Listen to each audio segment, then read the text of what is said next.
Hello students, welcome to the channel C2 commerce concepts and आज हम लोग पढ़ेंगे theory of accounting and accounting principles. Okay, तो last video में हमने अकाउंटिंग के बेसिक्स को पढ़ा था।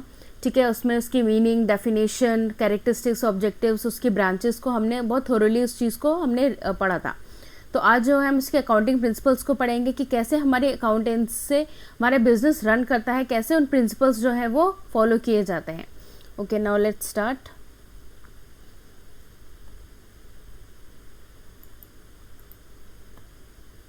Okay, so the accounting principles. Accounting principles होते क्या हैं?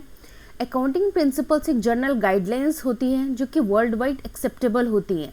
ठीक है, जो भी उसमें थ्योरी टेक्निक्स हम पढ़ते हैं वो सब अकाउंटेंसी में उसके थ्रू वो प्रिस्क्राइब किए जाते हैं। ठीक है, और उसी अकाउंटिंग प्रिंसिपल्स के थ्रू जो है हम उसको अपने ऑर्गेनाइजेशन या बिजनेस को रन करते हैं। ये अकाउंटिंग प्रिंसिपल्स, जैसे अगर हम कोई भी बिजनेस बना करते हैं या ऑर्गेनाइजेशन को फर्म को बनाते हैं, तो अगर हमें इसमें लगता है कि कोई भी लीगली ये चीज़ उसमें होनी चाहिए, तो हम उसको लीगली उस प्रिंसिपल को बनाते हैं और उसको वर्ल्ड वाइड जो है फॉलो करते हैं, क्योंकि वो वर्ल्ड वाइड क्या होता है, एक्सेप्टेबल होता है हमारा as a general guideline. Okay, तो ये होता है अकाउंटिंग प्रिंसिपल। ओके, नेक्स्ट चीज़ पढ़ते हैं कि अकाउंटिंग प्रिंसिपल्स जो है वो बेसिकली दो चीज़ों पे होता है, दो टाइप्स के होते हैं, जिसको हम कह सकते हैं कि दो टाइप्स के होते हैं। ठीक है, फर्स्ट होता है कॉन्सेप्ट्स। ओके, नेक्स्ट होता है कन्वेंशंस। ओके, तो कॉन्सेप्ट्स एंड कन्वेंशंस, कॉन्सेप्ट्स बताया क्या, जो वर्ल्ड वाइड क्या होते हैं, एक्सेप्ट होते हैं। ठीक है, और ये किस लिए होते हैं, इससे हम क्या करते हैं, प्रॉफिट जो है वो कैलकुलेट किए जाते हैं। यानी कि हर साल, जैसे अगर आपने एक साल अगर आपके फर्म में आप किसी एक तरीके से प्रॉफिट कैलकुलेट कर रहे हैं, ठीक है, तो आप उसके थ्रू ही आपको ये पता चलेगा कि आपका जो प्रॉफिट है वो कैसा है, वो प्रॉफिट एक्चुअली में हो रहा है कि लॉस तो नहीं हो रहा है, क्योंकि आप उसके एक तरीके से निकाल रहे हैं। लेकिन अगर आप क्या करेंगे, अगर आप अलग अलग तरीके से अपने फर्म का प्रॉफिट निकालेंगे तो क्या होगा, मे बी वो डिफर करेगा, वेरिएशन होगा उसमें। तो प्रॉफिट कैलकुलेशन क्या है, हर साल हमारा कैसा होना चाहिए, एक जैसा होना चाहिए कि हम किस मेथड से कर रहे हैं। ठीक है, क्योंकि इस अकाउंटिंग कॉन्सेप्ट्स को रन करने के लिए, इसके फर्म को रन करने के लिए इसके पीछे कोई ना कोई एजेंसी होती है। एजेंसी जैसे हम कह सकते हैं ICAI, ठीक है, चार्टेड अकाउंटेड एजेंसी इंस्टीट्यूशंस होते हैं ये। ठीक है, जिसको ICAI क्या करती है, रन करती है।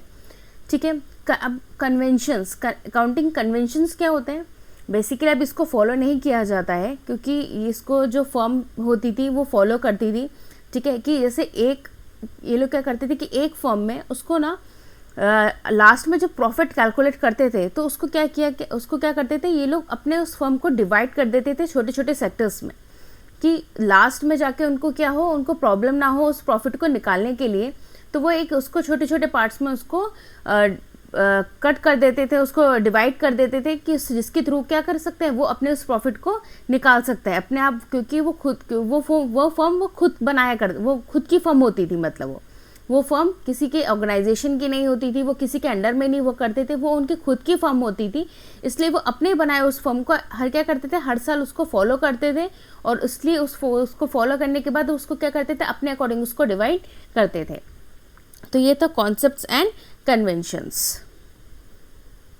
ओके, तो क्या है बेटा, इसमें जो अकाउंटिंग प्रिंसिपल्स हैं, ठीक है, अकाउंटिंग प्रिंसिपल्स इसमें जो है बहुत सारे प्रिंसिपल्स हैं, जिसमें हम 13 टाइप्स ऑफ प्रिंसिपल्स हैं, जिसको जो है हम लोग नेक्स्ट क्लास में डिस्कस करेंगे। ठीक है, आज के लिए ये इतना काफ़ी है कि आपको ये पता हो कि अकाउंटिंग प्रिंसिपल्स होते क्या हैं। And yes, one more last thing, कि कॉन्सेप्ट्स एंड कन्वेंशंस में डिफरेंस क्या होता है। ठीक है, लोगों को ये डिफरेंस नहीं समझ आता कि कॉन्सेप्ट्स एंड कन्वेंशंस में डिफरेंस क्या है। कॉन्सेप्ट्स में क्या डिफरेंस है कि ये वर्ल्ड वाइड एक्सेप्टेबल होते हैं। ठीक है, और ये हर जगह क्या होते हैं, एप्लीकेबल होते हैं, क्योंकि आप इसको जब लीगली इसको फॉर्म के लिए बनाते हैं, तो ये क्या हो जाता है, ये हर किसी के लिए लीगली एक्सेप्टेबल हो जाता है, कि कोई भी इसको फॉलो कर सकता है। ठीक है, एंड कन्वेंशंस में क्या होता है, ये किसी एक फर्म में बिलोंग करता है, क्योंकि इसमें क्या करता है, वो अपनी फर्म बनाता है और अपनी फर्म को अपने तरीके से चलाता है। तो दोनों में ये जो है ये डिफरेंसेस होते हैं।